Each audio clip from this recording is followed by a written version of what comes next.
have breaking news from Detroit, where the underwear bomber Patsy faces life sentencing today. Umar Farouk Abdulmutallab, the Nigerian man accused of trying to detonate an explosive device in his underwear aboard a Christmas 2009 flight to Detroit, well, he pleaded guilty to all counts in court on Wednesday. He had previously pleaded not guilty to the charges, and he actually vowed to plead innocent.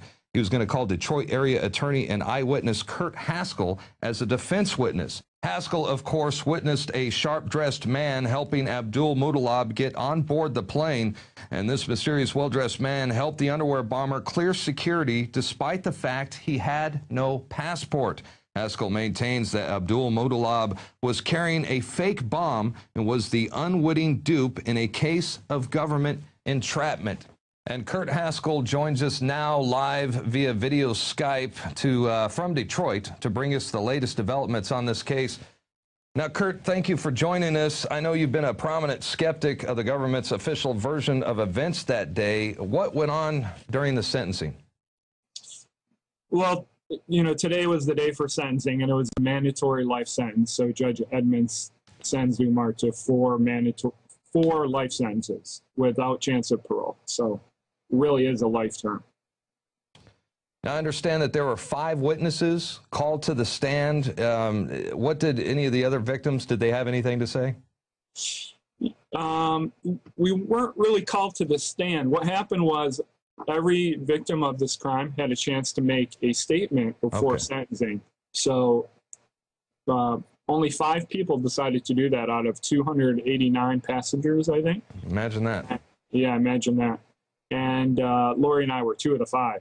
So besides us, there were only 3 others. And Judge Edmonds put a limit on it that we can only talk 5 minutes each. So I've been making a very, very compacted statement to try and fit it into 5 minutes, you know, that I wrote earlier this week. And I gave my statement today, basically ripping on the government as I've been doing for 2 years now. And that statement is posted on our website, Infowars.com. And also remember that you posted in your blog back in 2011 that you decided not to file a lawsuit. Can you tell us why? Yeah, you know, that was a really, really, really hard decision. I went back and forth on it. I'm going to file and I'm not going to file. I'm going to file, I'm not going to. And every time I'd work on the case, I would figure out that it was much, much, much more time consuming than I thought it would be. You know, I thought it'd be fairly simple, and every time I'd look into it, you know, there'd be this law and that law and this law. I mean, we're talking about international law, aviation law, things I know nothing about, and I was spending a ton of time on it. And that was one of the reasons, but also when the NDAA was passed a month or so ago, yes, I was really not happy with the reaction by the American public. I thought, to me, the NDAA is maybe the worst law ever. Well, up there with the Patriot Act, anyway. Agreed. I thought there should have been picketing in the streets, you know, people going crazy in Washington over this, and there was basically nothing. And that got me thinking, well, does anybody really care if I file a civil suit against the government in the underwear bomber case? And my thinking was no, except for the people that are already caring about what I do.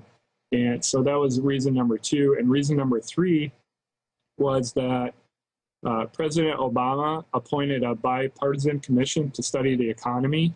And they came out with a report about 2 months ago or 3 months ago.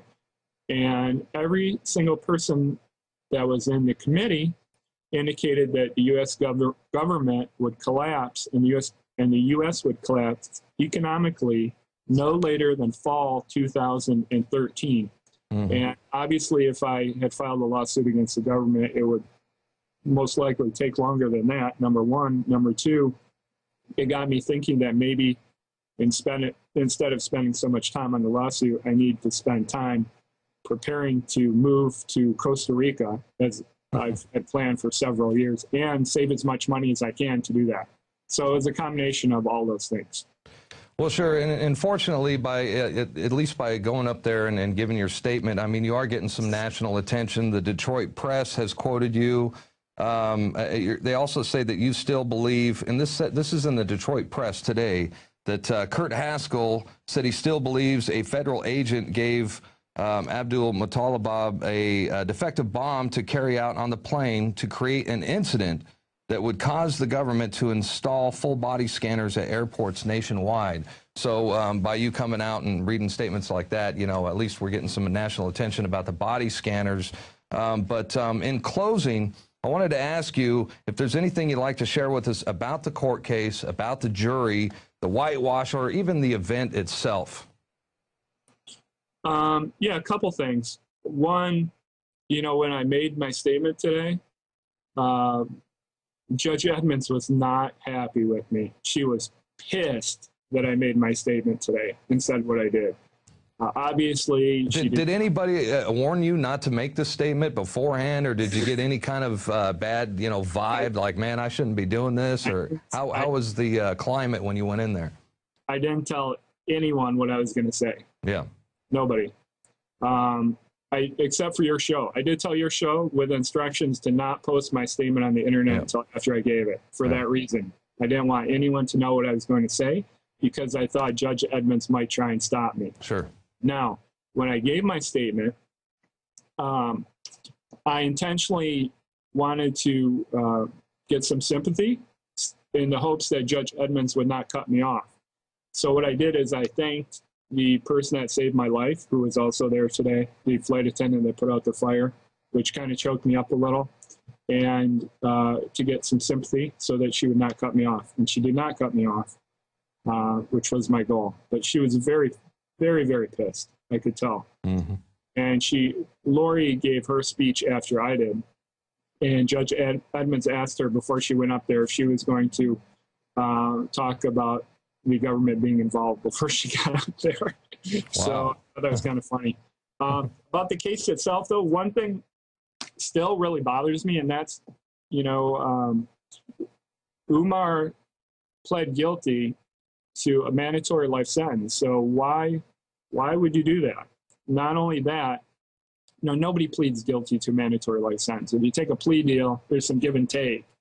You know, you take a lesser charge, or, you know, maybe there's some leniency in your sentence. There was nothing there. The plea deal was taken 5 days after he announced that I'd be testifying on his behalf. I remember, yeah. 5 days later, he takes a plea to a mandatory life sentence. No way. No way does that happen without something else going on here. Sure. I don't know what it is. I don't believe it. I think there's some kind of deal going on that we don't know about that isn't being reported. I don't know what it is, though. Not only that, but Anthony Chambers, the standby attorney, told me that there were very lenient plea deals on the table all along, going back over a year. So why would someone turn down a lenient plea deal to take a plea knowing you would get mandatory life sentence with no chance of parole? That's the question I really want answered right now. You know, we'll never get an answer, but. Yeah, true. And he was obviously influenced in some way. Well, we certainly thank you for joining us. We appreciate you coming forward. Your involvement in the case has undoubtedly shed light on, you know, possible government complicity. And without you speaking out, the historical details would have never seen the light of day. So I admire your courage. And, well, may the Lord protect you, sir. Thanks a lot. All righty. Okay, so once again, the Patsy gets life in prison. No big surprise there.